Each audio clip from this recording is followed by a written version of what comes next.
Today, we are taking on Balteus, probably one of the hardest intro bosses of all time, especially if you're like me and this is your first Armored Core game.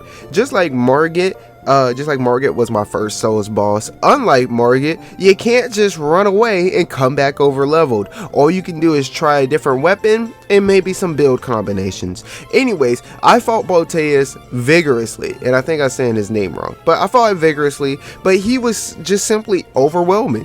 He always had like an ace up his sleeve. I tried to run a shield, which was amazing at negating his numerous aces, but I ran into a massive problem. If you use a shield, you run out of fucking ammo. But fortunately, the shield gave me the muscle memory I needed to beat this boss, because I figured, because you know it's an initial guard, you have to press the button at the right time for the shield to do the anyways, it gave me the muscle memory I needed to beat this boss. If you're wondering about the build, I used dual sonic machine guns, the thing that Sulla uses, as I figured this would eviscerate his shield efficiently, and it did. Then I threw on the laser sword. It does more damage than the default one, and the charge attack gives it 2 swipes, which is a lot more damage. And I did get the laser blade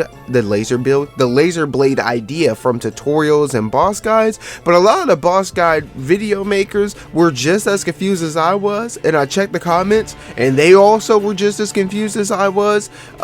But anyways, more thoughts on the boss at the end of the video. I can't remember if I wrote that in or not. If I didn't, I was just fucking freestyle it. But here was the winning attempt at Balteus.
Let's go!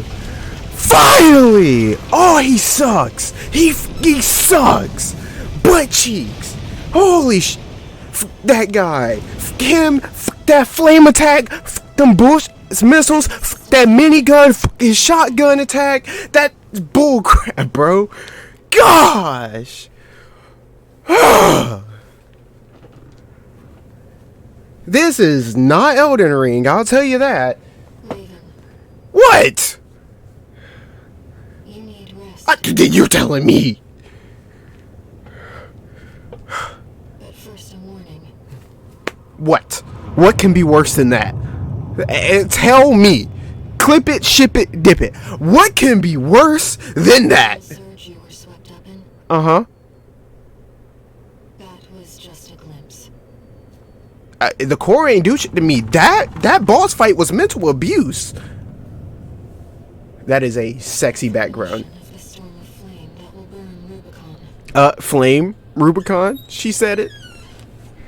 After beating Balteus, I was able to finish the melee assassin build and the deity build, but now I'm going to be taking it into my own hands and, you know, personalizing it and switching the builds up throughout the playthrough, and I have now named them the Swordfish and the Missile Truck. More on that in a second, but as of now, I tested them out in the arena. So the first fight is versus Bitter Promise. The melee build eats him up even though I struggle to land the melees. It's a little hard because the build's incomplete and I don't have one of the things that helps you land the melees. Nonetheless, Swordfish is very good in 1v1s and it gets a little hard to land blows, but my build is incomplete like I said, but it builds up a lot of stagger and keeps the stagger high with the damage over time weapons. On to the next couple of fights. It's a bit of a dance. Our biggest issue is making sure we don't get hit by power stance weapons like grenade launchers and rocket launchers and shotguns and whatnot, as we stun very easily. But it goes both ways because, as I said earlier, we demolish stances with the dual melee, which is kind of a quad melee depending on how quickly you can get it off. Once you land one, then the damage over time weapons start hitting because you stagger them, and then you can charge that laser blade. It's really nice. It's very sexy. I will say that using this build during a normal mission is tough due to ammo consumption, but besides that, I love it.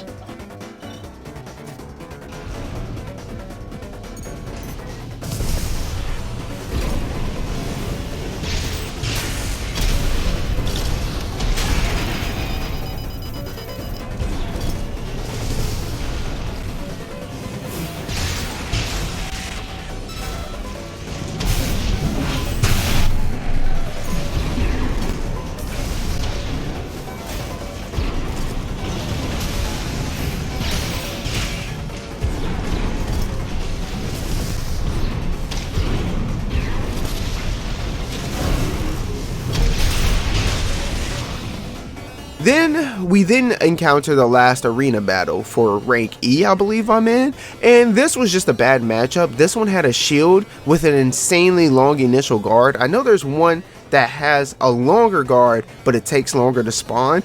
I don't know. I probably don't plan on using shields that much. It basically canceled out my melee, which is a big part of a melee build. It could counter the melee with and then also it counters it by not only blocking it out, so it negates it, and then it has this insane lightning combo, and it just completely eats up your health. He also landed a few explosives on me as I was trying to close the gap before his shield recharged. Nonetheless, this was the perfect time to try out the unfinished missile truck build, and take the bomb loader of an F4 Phantom or an F15, slap it on a mech, and you get this thing. And using the hover ability, we're able to basically negate his shield as we're shooting over it most of the time and beat him at his own game. It wasn't my most efficient fight, but we pull it off in the end.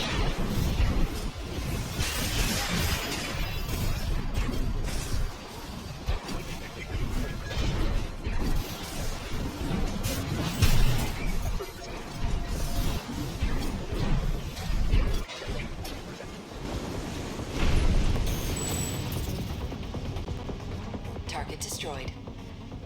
This concludes E-rank evaluation. Well done.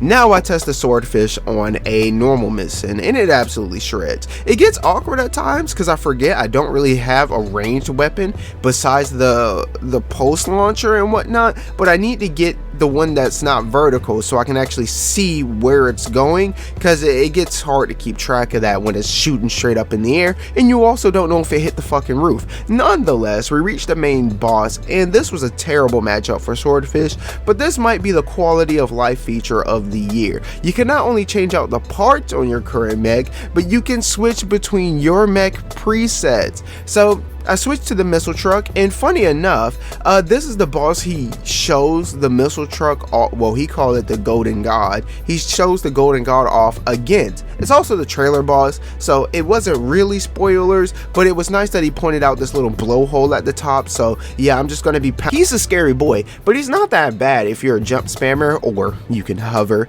Anyways, after a lot, and I mean a colossal amount of explosions, we withered him down enough to be defeated. This this is gonna be a weird series. There's not gonna be there's gonna be a lot of times where I have to record with my mic muted simply because I'm homeless now and I share a room.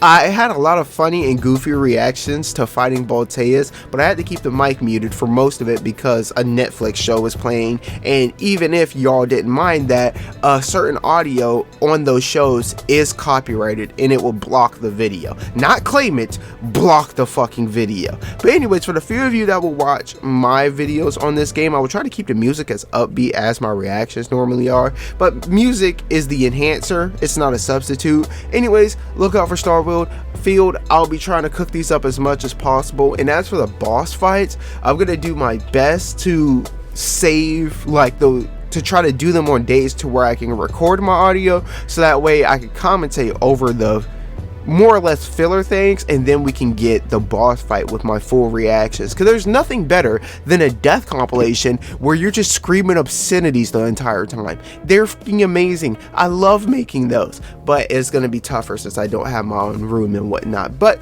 hey, we'll thug it out, baby. Until we meet in the next video or the comments, remember AV Nomad, because we know we up next. Sponsored by Atari, and join will be hopping. The octopus said the same thing to Yoshi. It's about being patient, taking a moment. So snap out of it. You can't let a couple of losses blow you off course. You don't have to win now, just someday. Slow and steady wins the race, right? Well, it kills the octopus.